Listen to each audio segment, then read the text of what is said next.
Jim Holley, Supercross Live on supercrossonline.com, here with Jason Weigandt from RacerX. Jason, it is a wrap on 2011. May 7th, we are done here in Sam Boyd Stadium, and Ryan Villopoto prevailed.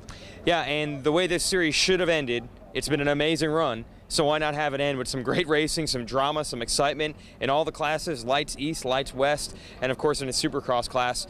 We couldn't have a snoozer. No way.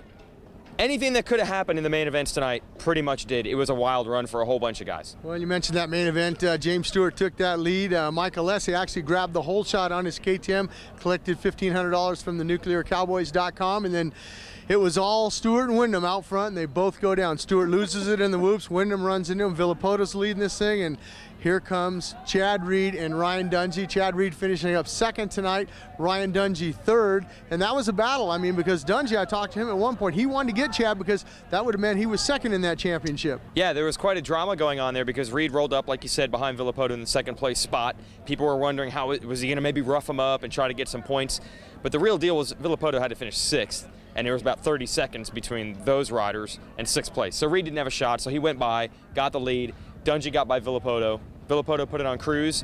But just to end this year on another high note, boy, did Dungey and Reed have a great battle for the race win tonight. It was right down the wire. They did, and another race that I really thoroughly enjoyed was that Lights West Coast Championship. All those guys were going at it, back and forth, and Brock Tickle prevails and wins that championship on the West. Poor Eli Tomac, I thought he had it, and so did Brock Tickle at one point. And then Cole Seeley's up there, Kyle Cunningham's up there. All these guys are back and forth, and it came down to the wire also on that one. But Ken Roxon comes away with the win, but not the championship. It's Brock Tickle's championship.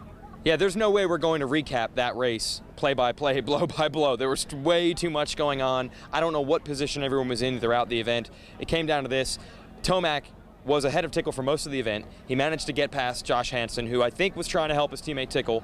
We thought Tomac was safe, but boy, Cole Seeley and Kyle Cunningham did not make it easy on Tomac. They raced him as hard as you could possibly race somebody. They didn't knock him down, but it looked like they were doing their best to hold him back, and that's the opportunity that Tickle took advantage of to get ahead and lead him through the finish line. So Roxon wins the race, Tickle wins the title. Yeah, and it was slippery out there tonight because at one point Roxon was leading this thing, he falls down. Seeley was leading that thing, he falls down. But I'm going to transition over to that championship on the East Light side of thing. Justin Barsha, he wins that championship. But what a great race between Ryan Sipes and Blake Baggett. Blake Baggett sneaking by Ryan Sipes there at the last lap to go, and he collects up his win. Good for that young rider. And Sipes, he was just a little bit angry that he didn't win that one.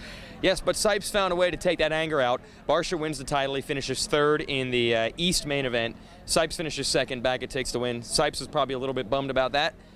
But here in Vegas, they give you a chance to come back and redeem yourself, and that's exactly what Sipes did in the East-West shootout. It was a good race. It was, and you know, for him to go out there and win that, he was extremely happy. I did a lot of interviews with him after, and he was just, you know what, he could have been bummed and mad at Blake and mad at himself that he lost that win in the Lights final round here in Vegas on the West, but he comes back and he wraps it up in that East-West shootout.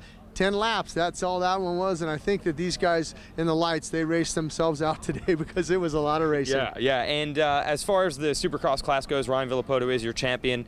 They billed it as the greatest year ever. Really hard to argue with that. I mean, it was unbelievable right down to the wire, and if you're going to win a title, that's the way you want to win it, right? He went up against the best of the best. They were healthy. They all made all the races, and he came out on top.